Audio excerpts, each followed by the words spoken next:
Bonjour tout le monde. Je vais faire un deuxième exemple des lieux des racines et cette fois, je vais prendre un exemple vraiment un tout petit peu plus compliqué, mais pas complexe. C'est un ordre 2 où on va voir un peu comment est-ce que les pôles évoluent en fonction euh, de la valeur du gain du système. Donc, on va partager mon écran.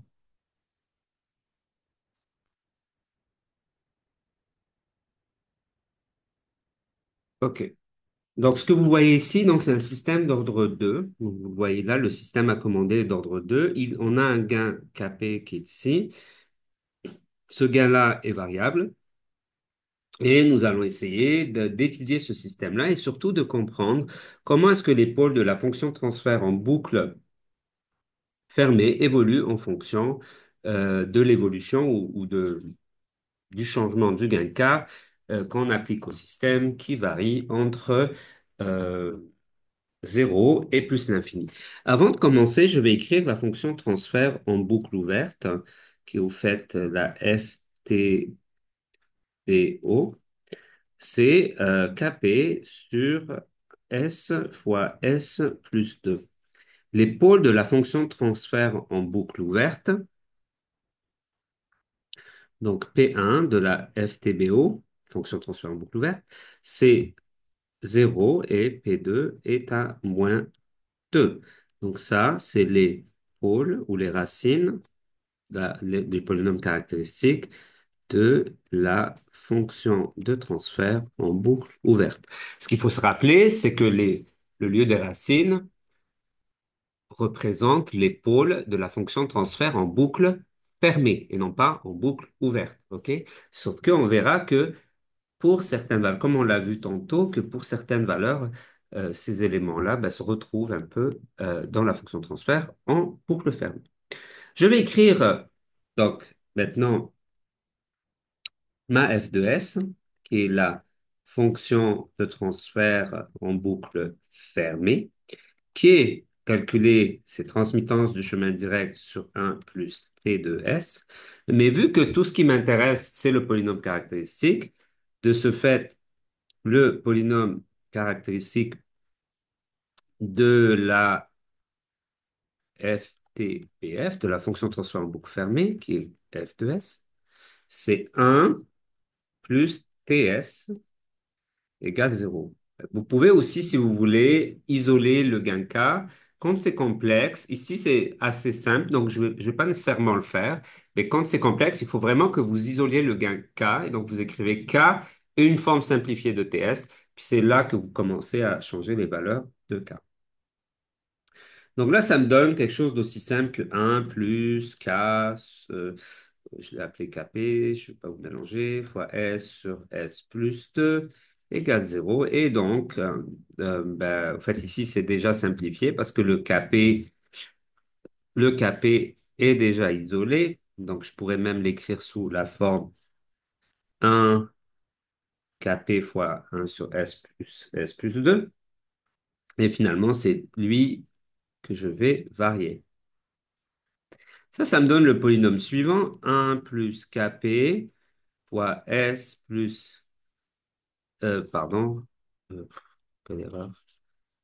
Là, ça me donne donc S fois S plus 2 plus Kp égale 0. Et donc, ça donne le polynôme suivant, S carré plus 2S plus Kp égale 0. À partir de là, je trouve les deux racines, qui sont les racines qui représentent les pôles du système, donc les pôles de la fonction de transfert en boucle ouverte, en boucle fermée. Donc, les pôles de f de s,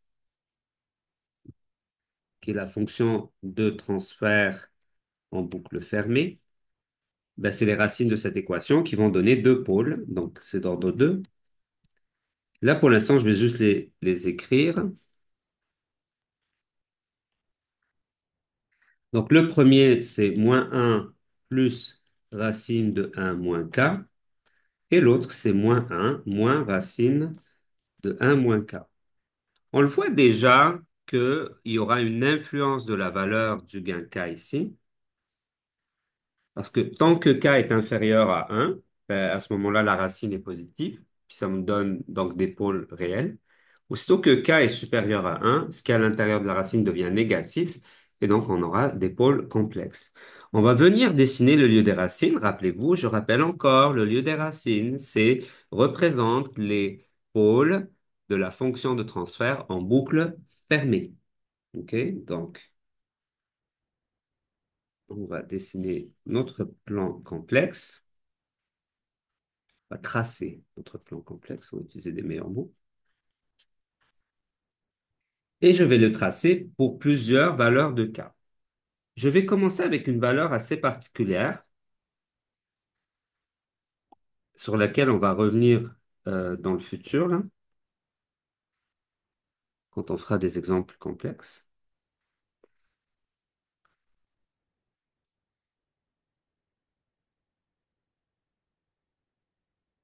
Donc, voyez-vous, je vais mettre le gain le plus petit possible. Donc, c'est un gain qui tend vers zéro. Là, je vais mettre k égale 0 pour chercher la valeur limite.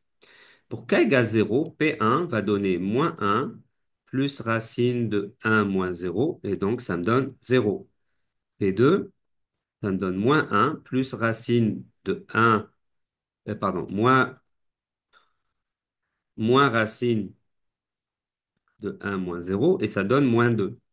Et vous voyez que ça c'est intéressant, pour un gain nul, les pôles de la fonction de transfert en boucle fermée sont exactement les mêmes pôles que la fonction de transfert en boucle ouverte. C'est une propriété intéressante parce que ça nous permet de commencer à dessiner notre lieu des racines. Donc, j'ai pas besoin nécessairement d'aller chercher tous les pôles de la fonction de transfert en boucle fermée. Je sais que pour un gain k égale 0, les pôles de la fonction de transfert en boucle fermée sont égaux à celui de la boucle ouverte. OK. Donc, je vais les tracer, ces deux pôles-là qui correspondent au gain nul. Donc, il y en a un à 0 et l'autre, je vais le mettre ici à moins 2. Je les mets assez loin parce que je sais ce qui va se passer par la suite. Donc ici, k égale 0 et ici correspond à k ou kp, là. Dans ce cas, c'est kp parce qu'il s'isole, mais techniquement, ça doit être un k parce que normalement, vous devez l'isoler du reste de la fonction. Maintenant, je vais prendre un autre cas de figure. Je vais mettre kp égale 1. Kp égale 1, ça me donne P1 et P2. P1 donne moins 1 plus racine de 1 moins 1, donc ça donne moins 1. Et l'autre, ça donne moins 1, moins racine de 1 moins 1, donc ça donne moins 1. Donc ici, on se retrouve avec deux pôles réels superposés, donc identiques. OK? Donc à la base, dans les deux cas qu'on a ici, on a une sous-amortie et une sous-amortie critique, une sous-amortie et une qui est critique, donc qui va tomber, ou une apériodique critique. Les deux n'ont pas d'oscillation, parce qu'au fait, il n'y a pas de partie imaginaire. Donc on a une sous-amortie et la périodique critique. Là, je vais dessiner le cas de figure où j'ai moins un deux fois, donc ils sont superposés. Donc ça, c'est le cas de figure pour k égale 1. Ce qui va arriver maintenant, quand kp devient plus grand que 1, donc on va prendre l'exemple de kp égale 2, ce qu'il y a maintenant dans la racine ici devient négatif, n'est-ce pas? Parce que ça devient 1 moins 2, donc c'est moins 1. Racine de moins 1, c'est i1. Et donc, on va avoir deux pôles, P1, P2. Mais cette fois, ces pôles-là sortent de l'axe des réels.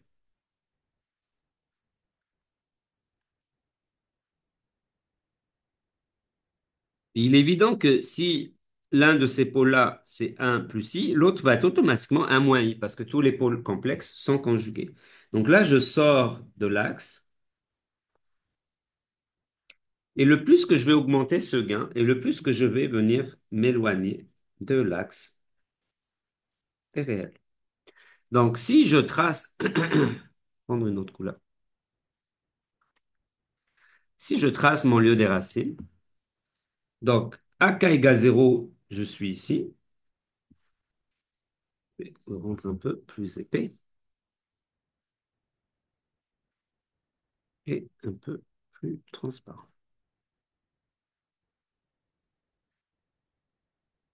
OK. Donc, à k égale 0, je suis ici. Et là, le plus que k augmente, et je vais venir me déplacer dans cette direction-là,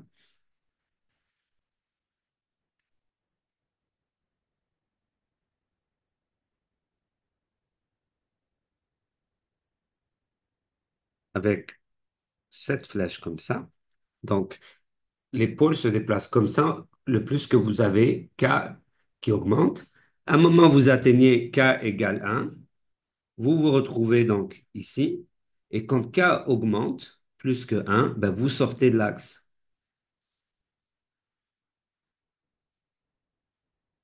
dans cette direction-là. Là, il y a une question que je pourrais éventuellement vous poser. Je peux vous dire, est-ce que vous pouvez me dire, y a-t-il une valeur de k qui fait en sorte que ce système-là est instable? Et la réponse que vous devriez me dire, ben, c'est, vous avez une chance sur deux, un, 2, 3, 4, 5. La réponse est non. Pourquoi? Parce que quelle que soit la valeur de k, je ne me retrouve jamais, au grand jamais, de ce côté-ci. Donc, il n'y a aucune valeur du gain qui fait en sorte que les pôles deviennent, à partie réelle, positives. Donc, ce système est stable, quel que soit K.